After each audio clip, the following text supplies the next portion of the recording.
Santo. Vamos a la palabra de Dios en esta mañana. Así que quiero pedirle que abra su Biblia allá en el libro de Apocalipsis.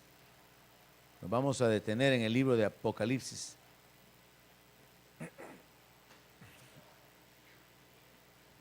Yo no sé cuántos de ustedes saben cómo comienza la Biblia. ¿Cuántos se pueden en el primer verso de la Biblia? En el principio. No, ese es Juan. En el principio creó Dios los cielos y la tierra. Y después la tierra estaba desordenada y vacía, ¿verdad? Verso 2. Pero ¿cuántos saben cómo termina la Biblia? ¿Alguien sabe cómo termina la Biblia? Sí, pero el amén no significa nada. O sea, es como que dijéramos, ¿cómo comienza la Biblia? Con en. No, ¿verdad? Comienza con que Dios es el creador. Pero ¿cómo termina? Hay un verso que el apóstol Juan inserta y es: la gracia del Señor Jesucristo sea con todos ustedes. Amén. Pero antes de ese verso está la declaración hecha por el Señor Jesucristo, y es la idea con la que se termina, y es: el que da testimonio de estas cosas dice, ciertamente vengo en breve. Entonces, ¿cómo termina la Biblia? Con la promesa del Señor Jesucristo de volver. Ahí termina la Biblia, con la promesa hecha por el Señor Jesucristo de volver. Ahora, ¿por qué Él tiene que hacer esa promesa de volver? Porque entre el Génesis y el Apocalipsis, después de la creación de Dios, de la creación del hombre y de todo lo que Dios hizo y de la comunión del hombre con Dios, el hombre quedó separado de Dios, y entre Génesis y Apocalipsis todo se ha tratado de la restauración de la comunión del hombre con Dios. Amén. Desde Génesis a Apocalipsis todo el tema es la restauración de la comunión del hombre con Dios, porque la perdió ya en Génesis. Y por eso es que Apocalipsis termina con esa promesa del regreso del Señor. En otras palabras, con la promesa de su manifestación, con la promesa de su presencia de una manera permanente. La Biblia contiene muchas escrituras que nos hablan acerca del regreso del Señor Jesucristo. El apóstol Pablo escribió que nosotros debemos de vivir aguardando la manifestación gloriosa de nuestro Dios y Salvador Jesucristo. Pero muchas veces, hermano, aunque estamos en la iglesia continuamente, se nos olvida que tenemos que vivir esperando a Cristo, hermano. Y el Señor viene. Y en este texto Él dice, ciertamente vengo pronto. El Señor establece la idea o confirma la idea de que Él va a venir. En la Biblia encontramos muchos textos, como citaba, como mencionaba, relacionados con la venida del Señor. Jesús mismo mencionó que Él iba a ir a preparar lugar y que si preparaba lugar Él iba a regresar para poder tomar a los suyos y llevarlos para que donde Él esté, también nosotros estemos. Esta mañana yo quiero compartirle sobre esta revelación de la manifestación de Dios en nuestra vida, y quiero mostrarle a través de la palabra de Dios que nosotros encontramos que esa promesa del Señor de volver debería de hacernos vivir con esperanza, con gozo, con expectativa. Y apliquémoslo también a lo último que hablaba acerca de la vida en victoria. No importa que usted esté atravesando una situación de necesidad, de problemas, de dificultades, el poner su confianza, su mirada en las cosas espirituales y en el entendimiento de que el Señor viene, le puede permitir a usted vivir con la esperanza, con gozo, con la paz de Dios, y levantarse confiado en que Dios al final terminará su obra en su vida. Curiosamente, hermano, la iglesia fue desarrollada en un ambiente de persecución. La iglesia desde el siglo I, II, III, ya los años siguientes las cosas cambiaron cuando surgió el catolicismo romano, la conversión supuesta de Constantino. La iglesia sufrió persecución. Y lo que la iglesia predicaba era lo que Jesús les había enseñado que predicaran, que el reino se había acercado. Así que aunque habían mártires, aunque había persecución y según la historia la mayoría de los apóstoles fueron asesinados, imagínense, si mataron a los líderes, la iglesia también era perseguida, la iglesia también era metida en la cárcel. Y en ese ambiente de persecución, el mensaje era: el reino de los cielos se ha acercado. Entonces, mientras la gente veía que había sufrimiento en lo natural, en lo físico, en la carne, no había una época de prosperidad, de bonanza, de estar comprando propiedades, de estar acumulando riqueza. No, era un tiempo de persecución.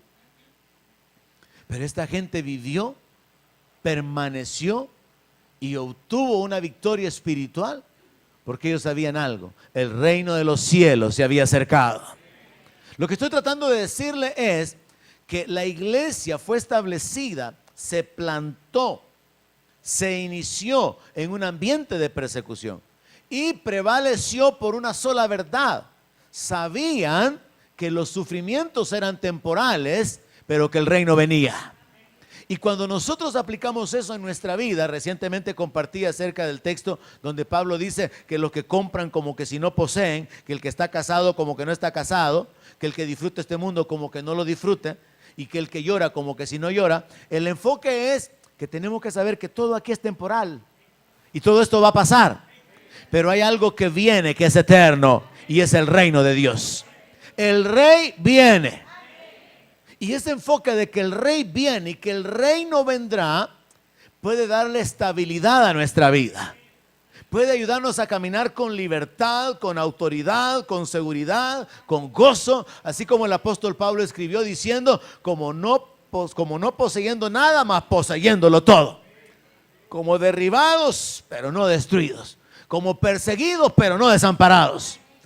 Como muertos, como moribundos, pero dándole vida a otros.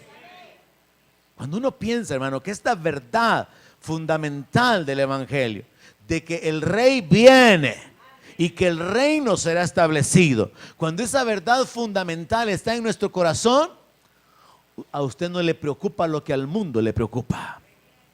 Usted no se mueve por las cosas que mueven a la gente. Y este principio está conectado con algo que Dios le dijo a su pueblo por medio de un profeta: no temáis lo que ellos temen. Cuando usted está plantado en la palabra, hermano, cuando usted conoce la voluntad de Dios, hermano, cuando usted conoce las promesas de Dios, hermano, usted va a ser, como dice la palabra, como el monte de Sión, que no se mueve, sino que permanece para siempre. Usted va a seguir adelante, usted va a estar confiado. No importa si lo echan a los leones, si lo meten en el horno de fuego, no importa si hay gigantes, no importa si hay calumnia, no importa si haya una horca preparada para usted. Usted sabe que el Dios de los cielos va a levantar su cabeza y va a terminar la obra en su vida. Conocer la palabra nos hace vivir en libertad, hermano. Así que no es en vano que Dios espera que se levante un pueblo de vencedores. Dios no nos pide que obtengamos la victoria a nuestra manera. Él ha hecho la provisión para que seamos vencedores. Ahora, la venida de Cristo está relacionada con bendecir, con manifestarse a favor de los vencedores. Así que vamos a ocupar varias escrituras y nos vamos a enfocar esta mañana específicamente en la promesa del Señor de volver. El Señor prometió volver.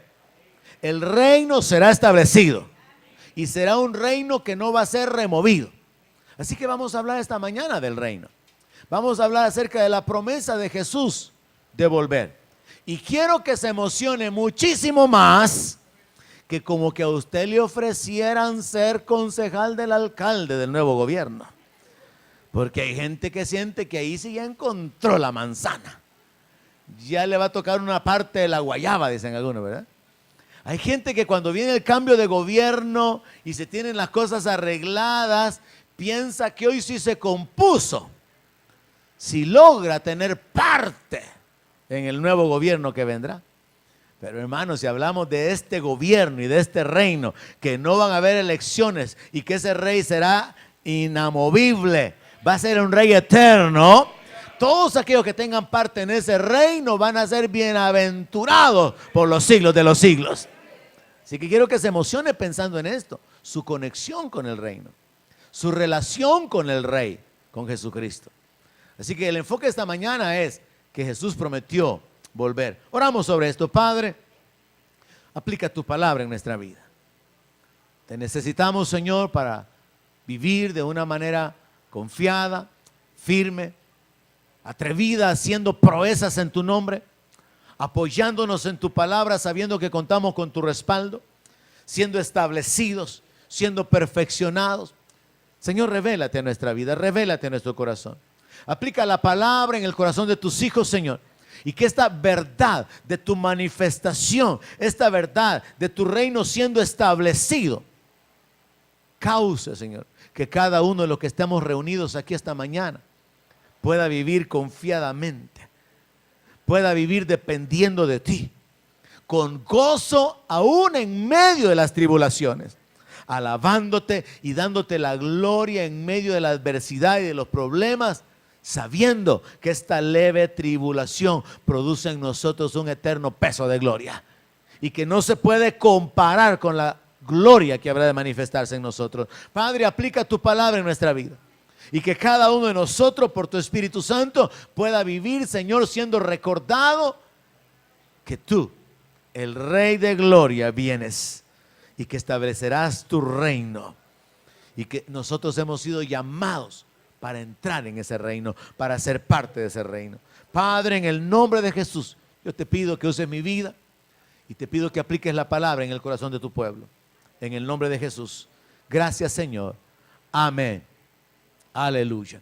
El tema de esta mañana, entonces, es el Señor prometió volver. Ocupamos primero Apocalipsis capítulo 22, verso 7. Apocalipsis capítulo 22, versículo 7. Después de todas las revelaciones dadas a Juan, que incluyen muchas cosas que todavía hacen falta que se cumplan, encontramos al Señor Jesucristo estableciendo esta verdad de una manera repetitiva, y cuando algo se repite en la Biblia es porque es importante.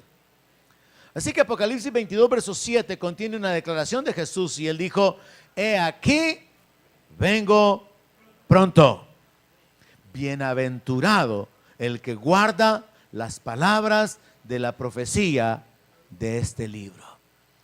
El Señor anuncia su venida después de que ha hablado acerca de juicios, padecimientos diversos sobre los impíos, sobre los inconversos, después de que ha hablado acerca del juicio aún sobre el falso profeta, sobre la bestia, sobre el diablo mismo que va a ser lanzado al lago de fuego. El Señor viene a finalizar toda la revelación bíblica con esta promesa, que ya había sido hecha por Él mientras anduvo en la tierra y que ya había sido profetizada en el Antiguo Testamento por los siervos de Dios. Pero ahora viene Él y como que quiere cerrar toda la revelación bíblica con esta verdad que tenemos que escucharla en nuestro espíritu. Jesús dijo: vengo pronto. Bienaventurado el que guarda las palabras de la profecía de este libro. Al detenernos en este texto podríamos enfocar dos ideas principales. Una, el tiempo, y la otra, la razón de la bienaventuranza. No quiero tocar lo del tiempo, o lo voy a tocar rápidamente, porque para Dios 1000 años nuestros son como un día para Él. Entonces para Dios vengo pronto, han pasado 2 días. Y 2 días es bien poquito, ¿verdad? Si yo salgo del país 2 días, bien pronto vine. Si regreso a los 3, todavía, bien pronto regresé. Entonces para el Señor solo han pasado 2 días. Así que el tiempo aquí, que está determinado en la boca del Señor Jesucristo, es en relación al punto de vista desde la eternidad. Así que cuando para muchos ya la venida del Señor se ha tardado demasiado, y mucha gente se burla de los cristianos evangélicos diciendo: ¿qué tiempo vienen de venir predicando que Cristo viene, que Cristo viene? Se han muerto los pastores que predican eso y Cristo no viene. El problema es entender el tiempo, entender el plan de Dios. Así que cuando Él habla acerca de que Él viene pronto, lo hace desde la perspectiva de la eternidad, no desde la perspectiva humana, terrenal. Así que cubriendo ese aspecto del tiempo, quiero detenerme un poquito en el asunto de la bienaventuranza. Dice, bienaventurado el que guarda las palabras de la profecía de este libro.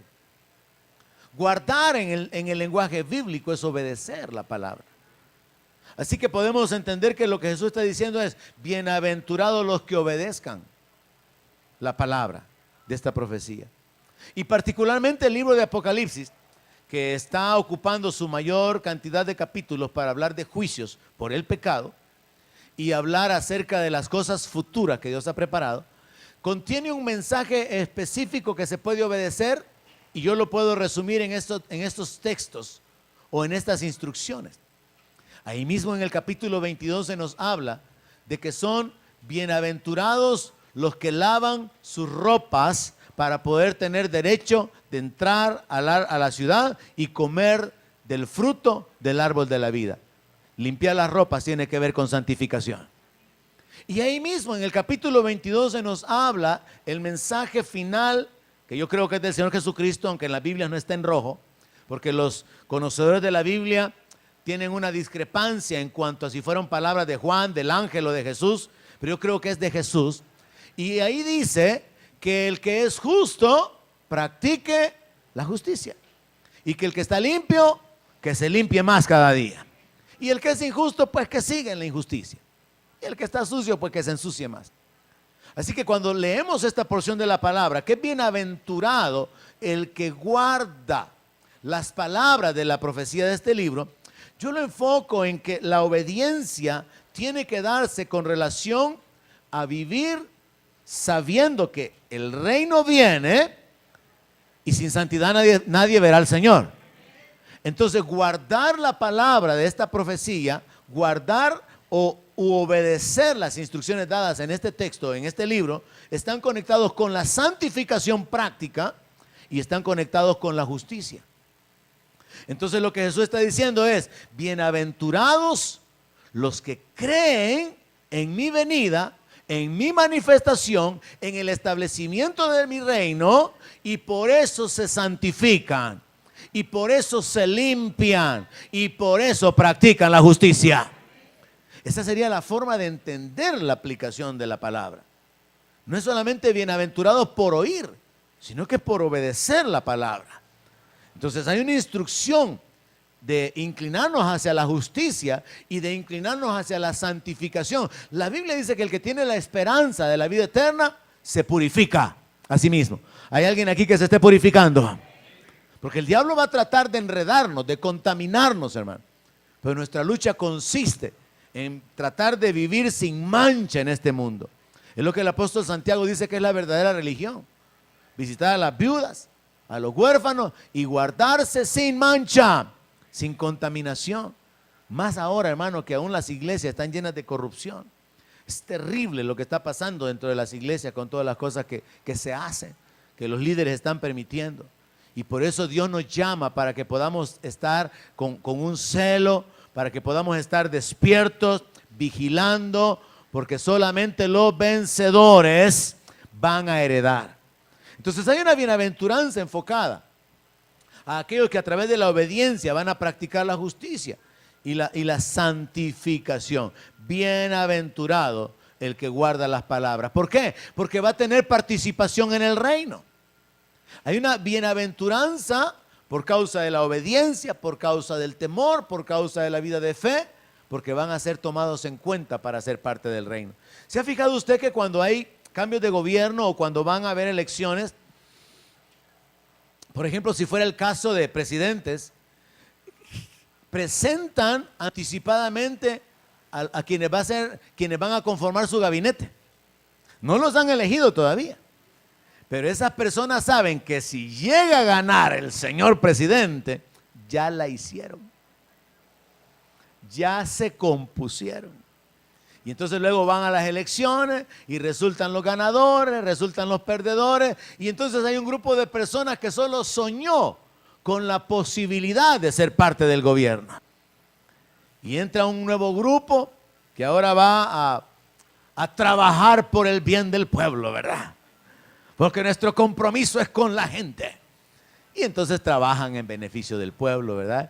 Y disfrutan de ese tiempo mientras pueden ejercer la autoridad. Pero es una autoridad temporal que luego se acaba, la alegría se termina, cuando vienen todos los problemas, los conflictos, las presiones, y luego tienen que dejar esa condición de gobierno. Pero conectémoslo, hermano, con lo espiritual. Dice la palabra de Dios, el apóstol Pedro escribió que el Dios de toda gracia, que nos llamó a su gloria eterna, que Él nos perfeccione, nos afirme, fortalezca y establezca. Está diciendo Pedro que el deseo de Él es que Dios los capacite y los coloque en esa posición, dado que vamos a ser participantes de la gloria eterna, que sea Dios quien obre en nosotros para hacernos competentes, para hacernos dignos, para hacernos merecedores, porque en nuestras fuerzas y capacidades no podemos. Pero el enfoque que quiero hacer es que si nosotros sabemos que viene un reino que va a ser eterno, eso debería ser causa de mucho gozo para nosotros, hermano. Si nosotros sabemos que el Señor Jesucristo anticipó que va a ser dicho: venid, benditos de mi Padre, entren al reino preparado para ustedes. Si nosotros tenemos esas promesas de parte de Dios, esa palabra de parte de Dios, deberíamos de aprender a menospreciar las cosas buenas de este mundo y también las cosas malas. Porque Moisés menospreció la gloria de Egipto, hermano. Pero otros menospreciaron, como el Señor Jesucristo, el oprobio, porque tenía su mirada puesta adelante. Una de las cosas que quiero plantar en su corazón esta mañana es esta: si usted está enfocado en el reino, usted no se va a desviar por la gloria terrenal. Y usted no se va a decepcionar ni va a retroceder por los padecimientos terrenales. El diablo podrá ocupar el bienestar económico para que una generación se pierda en la mundanalidad, en los placeres. Pero también el diablo puede ocupar los sufrimientos, la muerte, enfermedades, pobreza, necesidades, para que se levante una generación que diga: no hay Dios, Dios no me escucha, Dios no me oye. Y el diablo logra su propósito. Pierde a personas que están económicamente bien y pierde a personas que están mal, sufriendo bajo toda clase de maldiciones. Pero cuando usted se conecta con el reino, usted sabe, el mundo pasará, pero la palabra de Dios permanece para siempre. Los cielos y la tierra pasarán. Y Juan dice: yo vi un cielo nuevo y tierra nueva, porque los que eran, dejaron de ser. Cuando usted pone su mirada en el reino y en el rey, hermano, usted no se va a desviar por los deleites del mundo, ni se va a decepcionar por los padecimientos del mundo, sino que usted va a continuar con su mirada puesta en Jesús. Y al final verá la gloria de Dios. Y esa confianza en el Señor le va a permitir obedecer, seguir santificándose, seguir no practicando ni esto ni aquello, seguir evitando esto y lo otro, todas aquellas cosas que pueden corromper, que pueden contaminarle, que pueden estorbar su comunión con Dios. Usted va a continuar practicando la justicia, usted va a continuar limpiándose más cada día. Yo recuerdo en mi época era normal que generalmente este tiempo de Navidad, de Año Nuevo, ¿verdad? Era el tiempo de estrenar. ¿Cuántos estrenaban, hermanos? Solo 5.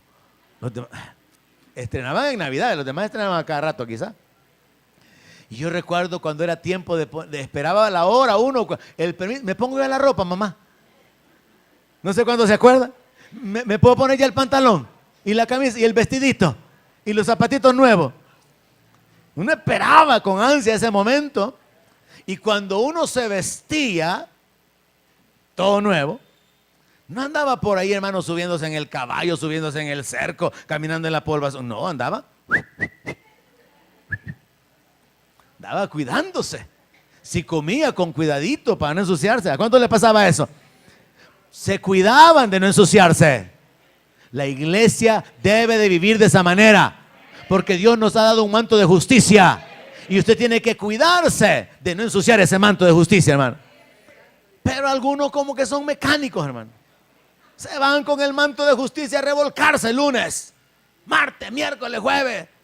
Ya el viernes comienzan a estirarse. Ya el sábado ya un poquito. Y el domingo aparecen todos como que si no ha pasado nada, que vienen todos así como mascados, ¿verdad? así como que un poco sucio. Y por eso es que necesitamos comenzar nuestro tiempo de devoción pidiendo perdón a Dios, ¿verdad? Pero en realidad no debería ser hecho solamente el domingo, sino que es algo continuo, permanente, resistiendo el pecado.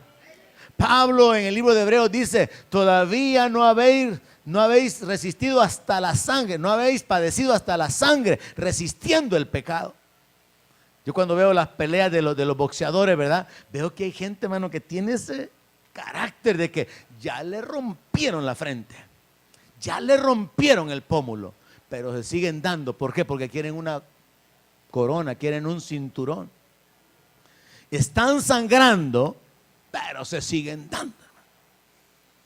Y les han dado una buena y como que quieren más. Y sabe que hay algunos que en ese ambiente o en esa condición personal se han levantado a pesar de que sangraron y todavía terminan derrotando al adversario. Ahora Pablo ocupa esa figura diciendo, miren, ustedes no sangran así como que luchando contra el pecado, no, ustedes corren con el pecado. Ustedes no sufren así que están padeciendo, están sangrando, están a punto de morirse, pero no. Esa es la figura que está usando Pablo. Está diciendo, ustedes no han resistido hasta la sangre y ya se les olvidó la amonestación que un padre le dirige a un hijo. Y por eso es necesario recordarles que no menosprecien la disciplina. Porque el padre castiga a aquel que toma como hijo.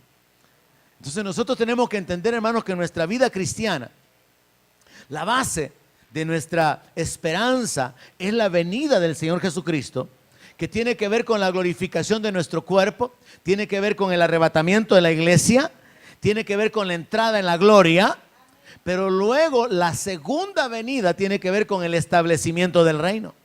Entonces, como creyentes, ya sea que estemos en una etapa de bonanza económica, de salud, de felicidad, no hombre, si usted está en la tercera luna de miel con su esposa, usted no se desvía, usted no se desenfoca, el reino es primero. Pero si usted está en una situación de enfermedad, de deuda, de problema, usted no se desanima, usted sigue adelante y usted confiesa la palabra y dice, aunque afligido y necesitado, Jehová pensará en mí. Y usted está confiando, dependiendo de Dios, no importa cuál es el ambiente en que se encuentra. Porque usted tiene su corazón y su mente puesto en el reino. Y usted ha tomado literalmente la promesa de Jesús que dijo, vengo pronto. Y usted le cree al Señor. Él dijo que Él viene. Y hay una bienaventuranza para los que creyendo este mensaje, guardamos las palabras del libro y se enfoca en la santificación y en la limpieza. Ahora, en el mismo capítulo 22, pero ahora en el versículo 12, yo le acostumbro a decir que cuando algo se repite en la Biblia es porque es importante.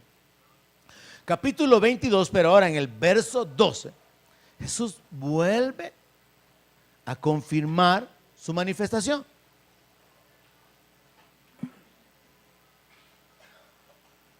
Y le agrega un elemento más. Apocalipsis 22, verso 12. He aquí, yo vengo pronto, y mi galardón conmigo, para recompensar a cada uno según su obra. Hermano, yo creo que nosotros no hemos tomado con la seriedad que deberíamos este texto. El Señor viene pronto. Otra vez entra el elemento del tiempo en función de la eternidad con respecto a nuestra manera de medir el tiempo con los relojes y con los días y con las noches. Pero aquí se agrega un elemento que está conectado con la venida del Señor. Vengo pronto y mi galardón conmigo para recompensar a cada uno según sea su obra. Yo creo que existe una gran cantidad de creyentes que no están obrando, no están sirviendo, no están trabajando. Su relación con Dios se resume únicamente a ir a la iglesia, porque no han entendido la importancia de tomar ventaja de esta declaración. El Señor viene y Él viene para recompensar. Yo sé que para algunos de ustedes aquí va a ser fácil entender que cuando se hace un trabajo, por ejemplo, de construcción o en el campo, existen dos modalidades. la modalidad de trabajo por día y le dicen, bueno, le vamos a pagar $10 al día, o la modalidad de trabajo por obra. Y cuando la gente trabaja por obra, bien raro, le abunda más que por día, fíjese. Bien extraño eso, hermano. Cuando a la gente se le ofrece pagarle por obra, hacen 2 o 3 veces más lo que hacen en el día. Y eso incluye a muchos evangélicos. Hay algo escondido en esto. Hay un secreto escondido en esto. Y alguien podría decir la motivación que hay, ¿verdad? La motivación económica. Pero sin que nos metamos a esas cuestiones de tipo social, ¿verdad? A esas cuestiones ya de tipo con un enfoque problemático. Quedémonos únicamente con el hecho de que el Señor Jesús dice, yo vengo pronto y yo vengo para galardonar. Traigo recompensas. Voy a premiar a cada uno según su trabajo, según su obra. Y aquí, hermanos, entra un elemento sumamente importante que todos nosotros todavía, mientras estamos vivos y el Señor no venga, podemos tomar ventaja de Él. Y es trabajar. Ahora, el trabajo del reino, mis hermanos, está enfocado específicamente en la extensión del reino. Y el reino se extiende a través de sembrar la palabra. El reino se extiende a través de hacer discípulos. Así que la obra que Dios va a recompensar está conectada con que el reino se extienda, y que en lo natural sería con que las iglesias crezcan, porque si el reino se extiende, la iglesia crece. Ahora, no necesariamente porque una iglesia crece, el reino se extiende a veces, porque hay congregaciones donde la gente solo está siendo entretenida. No son santos, no son personas que están caminando en el temor, en la obediencia a la palabra, sino que están siendo entretenidos, son parte de un movimiento religioso que más parece social, pero no es un asunto de culto, de devoción, de transformación, de vida, de santificación, sino que más bien es una forma de mantener a las personas ocupadas, con su conciencia acallada, porque han cumplido con obligaciones o con actos religiosos. Pero sí podemos establecer que el trabajo en el reino está enfocado en alcanzar a las personas. Y nosotros tendríamos que tener esa urgencia entre nosotros. Mire, el apóstol Pablo decía que él deseaba ser anatema con tal de salvar a algunos de sus parientes en la carne. Porque él sabía que los israelitas estaban bajo condenación, bajo juicio. Y él era como que dijera, si yo dando mi vida pudiera causar que otros se salven, yo estaría dispuesto a ser tomado como maldición y a morir con tal de que mis parientes en la carne se salvaran. Pero no se puede. Ya Cristo murió por todos, para que todo aquel que en Él crea no se pierda, mas tenga vida eterna. Pero Pablo no solamente tenía esta urgencia, este sentimiento de compasión por sus familiares en la carne, sino que él también expresa esto, que debería ser algo que cada uno de nosotros debería de pensar. Él dice que es necesario movilizarse para la predicación del evangelio. Él dice, ¿y cómo van a creer en aquel de quien no han oído?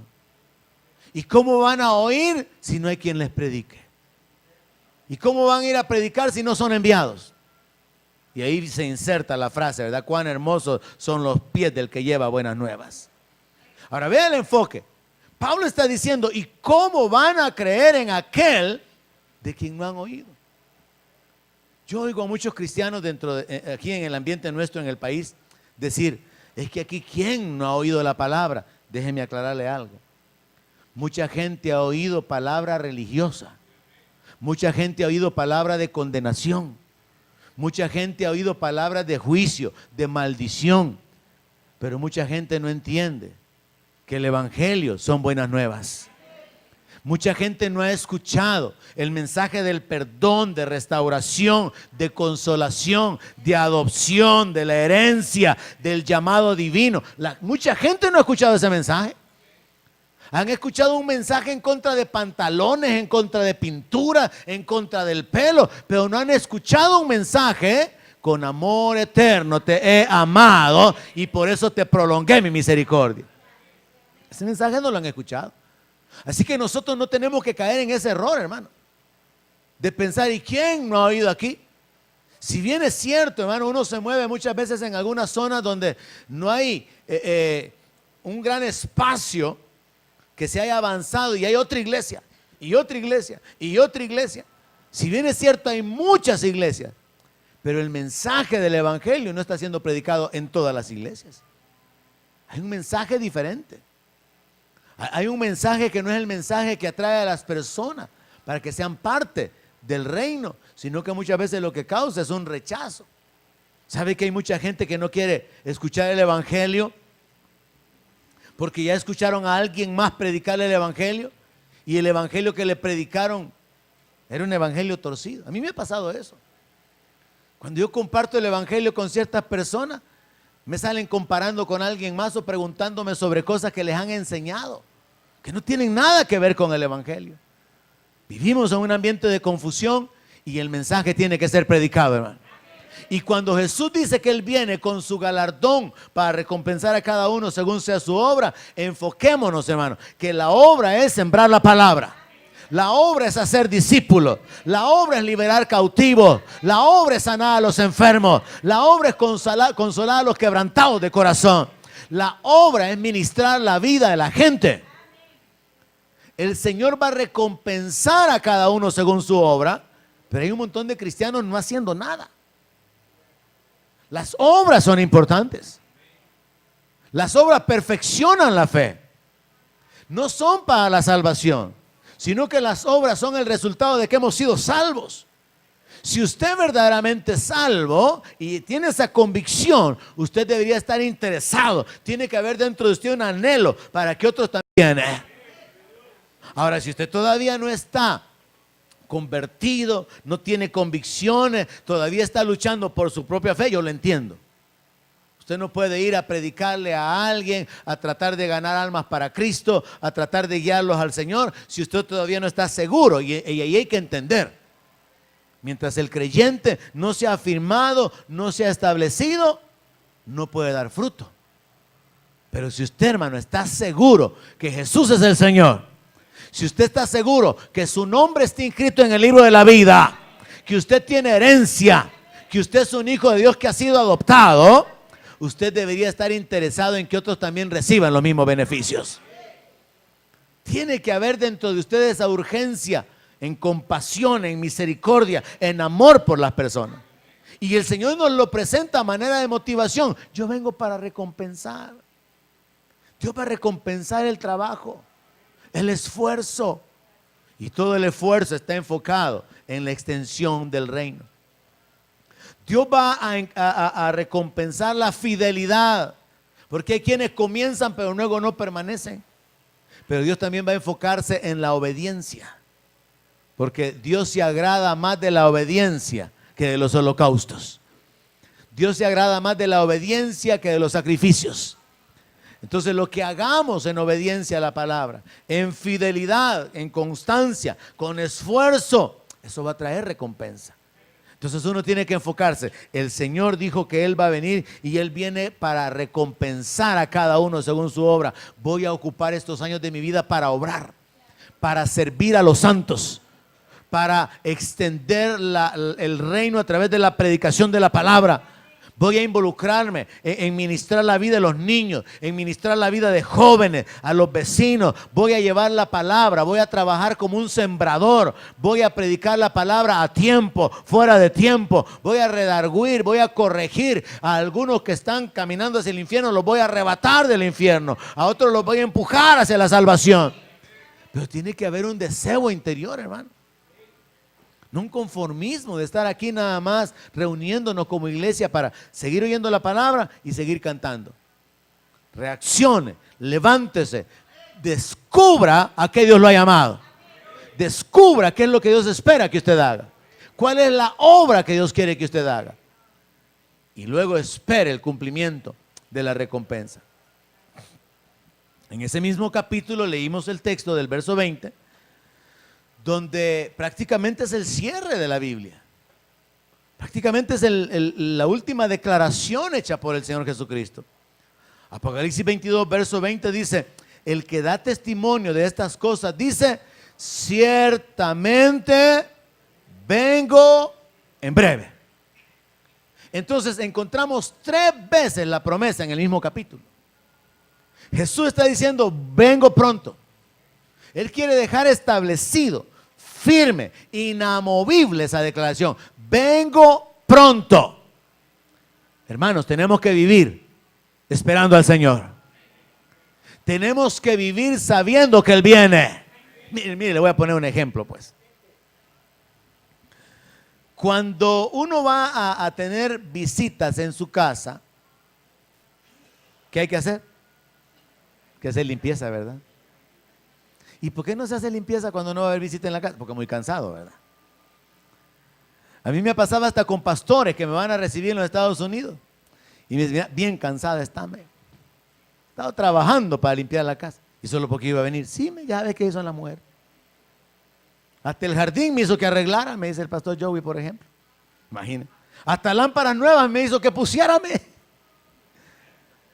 ¿Por qué? Porque esto implica una idea que está como guardada en nuestro subconsciente. Hay que estar preparados para recibir a la gente. Y generalmente todos también cuando tenemos una visita no esperada, la justificación, va a perdonar el relajo, hermano. Porque vivimos en relajo. Y eso en todas partes, a menos que sean recién casados y no tengan nada. Ahí sí un orden, hermano, qué tremendo.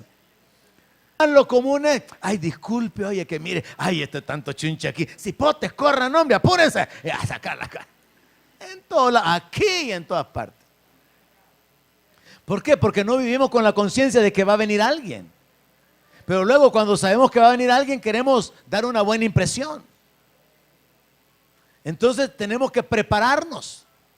Ahora, si usted ya sabe que el Señor va a venir, ¿cómo tiene que estar? Tiene que estar preparado. Pero hay algunos que van a salir corriendo cuando suene la trompeta, hermano. A prepararse cuando suene la trompeta. Ya no van a tener tiempo. Porque va a ser en un abrir y cerrar de ojos que sus cuerpos van a ser glorificados. Y los que estén preparados, así como las vírgenes, se van con el esposo. Y las que andan buscando aceite a ver quién les vende, se quedan fuera. Entonces, cuando yo veo al Señor Jesús cerrar la revelación profética, la Biblia, con esta promesa, vengo pronto, es como que Él quisiera decirnos, miren, vivan con esta convicción, voy a regresar y regreso luego. Estén preparados, estén listos, estén esperándome.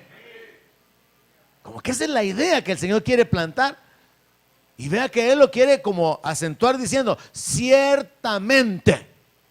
Él acostumbraba a decir eso, ¿verdad? De cierto digo. En verdad digo, como para afirmar algo. Así que la Biblia se cierra con este mensaje del Señor, con esta promesa. La Biblia prácticamente termina con la promesa de Jesús. Juan la cierra con la bendición, la gracia sea con todo. Pero la Biblia prácticamente se cierra con la promesa de Jesús. Ciertamente vengo en breve. Entonces cada creyente, hermano, mientras está trabajando pensando, el Señor viene. Mientras se va a acostar, el Señor viene. Mientras anda manejando, el Señor dijo que viene pronto. Mientras está comiendo, el Señor dice que va a venir pronto. Porque la palabra dice que todo lo que hagamos, lo hagamos en el nombre del Señor. Conectados todo el tiempo con el reino, hermano. Conscientes de que el Rey va a manifestarse. Ahora, vea lo que está a continuación, porque es un poco interesante. Ciertamente vengo en breve. Amén. Sí, ven, Señor Jesús. ¿Quién dice eso? Ahí en es Jesús. Amén. Sí, ven, Señor Jesús. Ahora Juan está diciéndole, sí, Señor, que se cumpla tu palabra. Sí, Señor Jesús, ven. Y esto revela el corazón de un creyente que está listo. ¿Está usted listo para decir amén? Sí, ven, Señor. Porque, hermano, esto tiene que tener una entonación correcta. Mire, un ejemplo. Ya va a venir tu papá. Y el pobre cipote comienza a afligir. Bueno, algunos niños hasta comienzan a llorar, pues. Con solo que la mamá le diga, ya va a venir tu papá. Y le pasó diciendo eso toda la tarde después de que hizo lo que hizo. Ya va a venir tu papá. ya va a venir tu papá. Cuando llega el papá, el cipote con unas grandes ojeras, los ojos chiquitos, todo. ¿Y qué le pasa al niño? Ya lo torturó emocionalmente la mamá, ¿verdad? Con lo de que ya va a venir el papá. Pero mire, hermano, nosotros no somos instruidos por la palabra a vivir en temor, esperando al Señor, sino que con gozo, hermano. Porque Él viene para pagar con juicio. Él va a retribuir a los que oprimen a la iglesia. Pero a la iglesia Él viene para bendecirla. Él viene para levantarla. Él viene para galardonarla. Entonces la venida debería ser con gozo. Así como cuando el papá se fue para el norte. Hoy va a venir tu papá. ¿A qué horas, mamá? Hoy viene tu papá. Y el niño está con una gran sonrisa, se hasta anda haciendo limpieza. Y mira si riega las plantas y mira qué hace, porque hoy va a venir el papá. Mire qué diferencia, ¿verdad? Ahora, si nosotros nos enfocamos en que la venida del Señor no es para juicio, sino que es para nuestra bendición, la glorificación, la salvación, la consumación del plan de Dios, deberíamos de vivir con gozo, con expectativa, con agradecimiento. Y por eso el apóstol le escribió también que recibiendo nosotros un reino inconmovible, tengamos gratitud y mediante ella sirvamos. Los agradecidos son los que sirven. Y los agradecidos son los que entienden lo que han recibido. Y los que han recibido son los que han creído. Y los que han creído son los que han puesto atención a la palabra. Entonces, cuando yo oigo la palabra y la entiendo, puedo caminar en fe. Cuando camino en fe, voy a obedecer. Y por causa de obedecer, atraigo la bendición sobre mi vida. Entonces, viene a ser muy interesante el final de la Biblia, porque prácticamente Juan está tomando una actitud ante la promesa del Señor de su manifestación, una actitud así como ansiosa, expectante. Sí, Señor, ven. Como que el esposo se ha ido del país y le dice a la esposa, fíjate que estoy pensando, me voy a regresar mañana. Sí, mi amor, venite ya haya mucho tiempo. Qué diferente que le diga, ¿y por qué no te quedas allá? Si ni viniera ya mejor. Qué diferencia, ¿verdad? O sea, vea el tono. Las palabras. Entonces las palabras de Juan ahí son insertadas ante la declaración de Jesús. Ciertamente vengo pronto. Amén, Señor. Sí, Señor. Ven. Porque existe un anhelo. Ahora, ¿quiénes van a tener ese anhelo? Los que están esperando los galardones. ¿Quiénes van a tener ese anhelo? Los que entienden que esto se trata de la gloria y de entrada en el reino. Los que entienden que eso está conectado con la glorificación del cuerpo y todas las promesas que están incluso por ahí en Apocalipsis, donde ya no va a haber muerte, no va a haber más llanto, no va a haber maldición, no va a haber dolor, porque las cosas viejas van a haber sido removidas. Entonces, en el corazón del creyente, independientemente de su bonanza material o de sus sufrimientos terrenales, tiene que haber una conexión con el reino. Y cada día deberíamos de anhelar que el Señor venga. Y ahí se aplica la palabra de Pablo. Es que el que compra como que no ha comprado. O sea, usted sigue comprando, pero no se clave. Amén. Usted sigue llorando, pero no llore tanto. Pablo dice eso. Entristezcanse, pero no como los que no tienen esperanza. O sea, tristito, va, ya. Pero tristón no. No, tristito, poquito. Ya, tranquilo. Pero no agarre tanta cuerda que ya un mes, 2 meses, 3 meses. No. ¿Por qué? Porque con la vida de fe, con el enfoque correcto hacia las cosas espirituales, hacia las cosas invisibles, podemos cambiar el enfoque en la vida natural.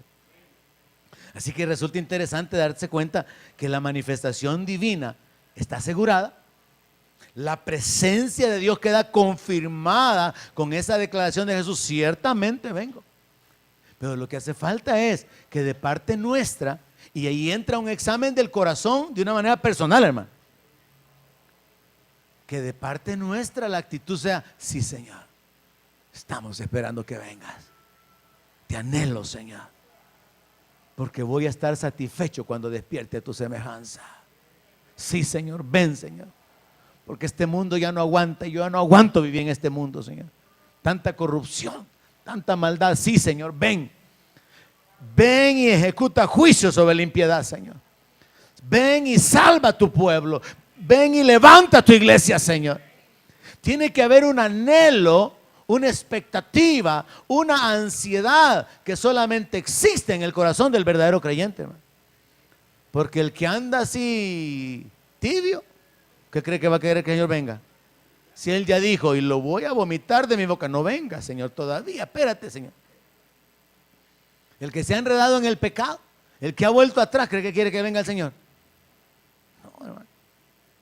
Entonces aquí lo que descubrimos al final de la Biblia es el corazón de alguien que ha puesto su mirada en las cosas que no se ven.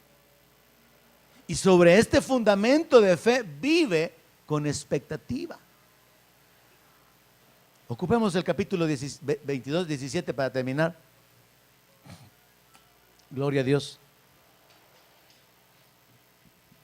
Y quiero terminar haciéndole una explicación de este texto. La Biblia está llena de invitaciones, hermano.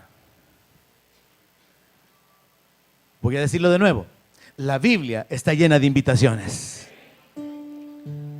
Y la mayor parte de invitaciones son invitaciones que Dios hace. Como la de Isaías, creo que 55, donde dice: a todos los sedientos, venid. Como la de Isaías 1, creo, donde dice: venid luego, dice Jehová, y estemos a cuenta. Como la de Jesús: venid a mí los que estáis trabajados y cansados. Es interesante. Yo le reto a usted a que lea la Biblia y que procure encontrar en la Biblia las invitaciones que Dios nos hace. Porque ser invitado, hermano, es un privilegio. Recibir una invitación es un honor, hermano. Y Dios nos invita. Dios nos llama a la comunión con Él. Ahora, terminamos el texto anterior con una invitación a Jesús a venir. Sí, ven, Señor Jesús. Esto tiene que estar en el corazón suyo. ¿Alguien dice amén? Sí, ven, Señor Jesús. Pero también Jesús mismo enseñó en el Padre Nuestro que la actitud del creyente debería de ser: venga a nosotros tu reino, hágase tu voluntad. Es una invitación para que el reino de Dios se manifieste, para que se ejecute la voluntad divina. Y de nuevo el creyente está participando de esta acción, invitando a que Dios se manifieste. Venga tu reino a mi vida, a mi familia, a esta congregación, Señor, que sea establecido, que tu voluntad sea hecha, no mis caprichos, no las ideas del enemigo que se han metido en la mente de los líderes, los gobernantes, no, Señor, sino tu voluntad, tu reino siendo establecido, tu propósito siendo cumplido, y comenzando con mi vida, Señor. Es una forma de invitar al Señor. Pero aquí hay otro tipo de invitaciones. Y yo quiero que usted encuentre lugar para su participación. Apocalipsis 22, 17 dice que el Espíritu y la esposa dicen: ven. El Espíritu Santo atrae. El Espíritu Santo llama a las personas a la comunión con Cristo. Dice la palabra, dijo el Señor Jesucristo, que el Espíritu convencería de verdad, de justicia y de juicio. Pero también es el Espíritu el que nos atrae. Quizás hay alguien aquí esta mañana que necesita escuchar en su interior que Dios lo está llamando. El llamado de Dios es para salvación, y Dios por su Espíritu le dice: ven, ven a mí, entrégame tu vida, únete a mí. Quizás hayan personas que son miembros de la iglesia, pero pueden escuchar esta mañana que el Espíritu Santo les dice: ven, acércate, te llamo a la comunión conmigo. Quiero salvarte, quiero bendecirte, quiero perdonarte, quiero establecerte. Y entonces resulta interesante darse cuenta que el Espíritu dice: ven, pero también dice que la esposa dice: ven. La mayoría de comentaristas bíblicos dicen que la esposa es la iglesia, pero no tiene sentido. Se cruzan un poco las revelaciones de los textos, porque la esposa es la ciudad, y la ciudad es descrita como descendiendo del cielo, y es descrita su gloria, su medida, y dice que los que están inscritos en el libro del Cordero van a entrar en ella. Entonces hay una confusión en cuanto a esto. Yo creo que aquí que la ciudad un sentido figurado, así como la sangre de Abel clama por justicia. No es que la sangre hable. La ciudad está llamando, está invitando a la gente a ser sus ciudadanos. Porque el apóstol Pablo dice que nuestra ciudadanía está en los cielos, de donde también esperamos a nuestro Señor y Salvador Jesucristo. Nuestra ciudadanía es celestial, pero la ciudad está llamando. Es como cuando hubo un tiempo que el gobierno de Canadá invita a las personas a hacer aplicaciones para poder viajar y convertirse en ciudadanos. Hubo un tiempo en Australia, hubo un tiempo en Arabia Saudita, hace muchos años. Los países abren las puertas para que la gente pueda emigrar y se conviertan en ciudadanos. Hoy vivimos un tiempo, y esto le puede servir a usted para compartirlo con sus amigos, con sus familiares. Vivimos en un tiempo donde el Espíritu está llamando a las personas a la comunión, y donde la ciudad está llamando a la gente para que se hagan ciudadanos. La gente valora tanto la ciudadanía de Estados Unidos, hermano, y esta es una que es muchísimo más valiosa en todo sentido, hermano.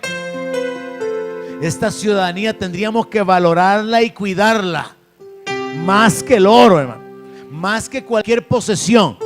Quiero que oiga lo que estoy diciendo. Esta ciudadanía tendríamos que cuidarla y valorarla más que cualquier cosa. Entonces vemos a la ciudad diciendo ven, como que la ciudad de invitar a las personas a que se acerquen para poder convertirse, para poder constituirse en ciudadanos. Pero luego vemos que hay un tercer elemento involucrado, y el que oye diga ven. Y el que oye es el pueblo, porque el pueblo es el que está recibiendo la palabra profética de Apocalipsis. Este no es el mundo. El que oye, ¿quién es el que está oyendo la palabra de Juan? La iglesia, los cristianos. Entonces los creyentes también tenemos que unirnos en esa invitación. Ven, vengan, entren, únanse a nosotros. Entonces mire qué interesante. El Espíritu llamando a la gente, la ciudad llamando a la gente, y nosotros como creyentes invitando a la gente. Pero hay un elemento más. Y el que tiene sed, venga. Aquí ya se está hablando ya no de una invitación, sino de una acción. El que tiene sed. Y el que tiene sed puede ser alguien que incluso es parte de la iglesia, pero no está saciado y tiene que venir. Jesús dijo que el que tuviera sed viniera a Él y bebiera. Y sabe, hermano, nosotros tenemos que ir tantas veces a Jesús como sea necesario para poder estar saciados. Porque Jesús habló de los ríos de agua viva. Jesús habló de esa experiencia de ser saciados, y era una conexión directa con el Espíritu que habían de recibir los que creyeran en Él. Es lo que dice la palabra. Pero yo veo a un montón de creyentes que no están saciados, hermano. No están satisfechos. Andan buscando en el mundo cómo llenar su vacío, cómo experimentar el gozo, cómo disfrutar la vida. Cuando usted verdaderamente llega a esa relación plena con el Señor, usted está completo. Usted tiene paz, usted tiene libertad, perdón, gozo, esperanza, autoridad, poder, fe. Y usted puede cambiar las circunstancias a su alrededor, porque su interior ya ha sido cambiado, porque usted ya bebió. Jesús dijo: el que de mí beba no tendrá sed jamás. Pero hay un montón de creyentes que no están saciados. Significa que necesitan escuchar esta instrucción. Si alguien tiene sed, usted puede ser miembro de la iglesia, pero todavía tiene sed, porque la revelación de la palabra todavía no está tan clara para su vida, porque el conocimiento de la voluntad de Dios todavía es incompleto en su vida. Así que el que oye, el que tiene sed, tiene que venir. Y luego la acción final: y el que quiera, ahí ya es abierto, el que quiera, tome del agua de la vida gratuitamente. Ahora es una acción. Las personas tienen que venir y tomar del agua de la vida. Mientras usted se pone de pie esta mañana, yo quiero que piense en esto. ¿Cuál es su posición ahora? ¿Está usted en la posición en la cual usted reconoce que usted todavía tiene sed y necesita de Dios? Y no estoy hablando de vivir en pecado, no. Estoy hablando de que usted tiene un conocimiento parcial de la voluntad de Dios. Usted es un cristiano, se congrega regularmente, pero en el fondo usted no está satisfecho, usted no está contento. Usted necesita acercarse para beber del Espíritu de Dios. Yo quiero pedirle que usted venga al frente y voy a orar por usted. Repito, no estoy hablando de reconciliarse, no estoy hablando de pecado. Pero si fuera el caso que usted está aquí y nunca le ha entregado su vida a Cristo, y usted quiere del agua de la vida, usted también tendría que venir y decirle al Señor: dame de beber, quiero que me dé de tu agua. Pero yo quiero terminar esta mañana con esta aplicación. Cada uno de nosotros sabe dónde está parado, dónde está su vida, independientemente de lo que los demás piensen. Los demás pueden pensar mal de usted, pero usted sabe dónde usted está. Los demás pueden pensar bien de usted, pero usted sabe dónde está. Y lo que importa es lo que usted sabe de su propia vida. Aplique eso también en su corazón, es importante. Usted no va a ser movido por lo que otros hablan de usted, bueno o malo, porque usted sabe quién es usted y cómo está su vida delante de Dios. Pero en esta mañana pensemos en esto. ¿Está usted en la posición de decirle a Jesús: sí, Señor, ven, Señor? Lo cual significa que hay una ansiedad, expectativa, deseo por su manifestación. Hay un interés. ¿Está usted en la posición esta mañana de unirse a la invitación que hace el Espíritu y que hace la ciudad para que otros vengan a unirse a nosotros? Y usted dice: ven. El que esté escuchando este mensaje, el que esté necesitando de salvación, de perdón, venga, únase. ¿O está usted en la condición de que usted está cediendo? Entonces, en vez de invitar a otros, usted es el que tiene que venir. ¿O está usted en la condición en la que nunca había escuchado de Cristo? Nunca. Y usted necesita que Dios obre en su vida de tal manera que le dé esa agua viva. Es un acto de fe, hermano, que muchas veces lo reservamos para lo privado, para lo secreto, diciendo: yo no tengo por qué pasar adelante, yo aquí me entiendo con el Señor. Y por hacerlo así, nunca cambiamos. Por hacerlo personal, Dios conoce mi corazón, no necesito pasar al frente. Por hacerlo así, no nos levantamos a otro nivel. Esta mañana yo quiero que usted cierre sus ojos y que se olvide de los demás. Donde mi palabra sea su alimento, allí quiero morar.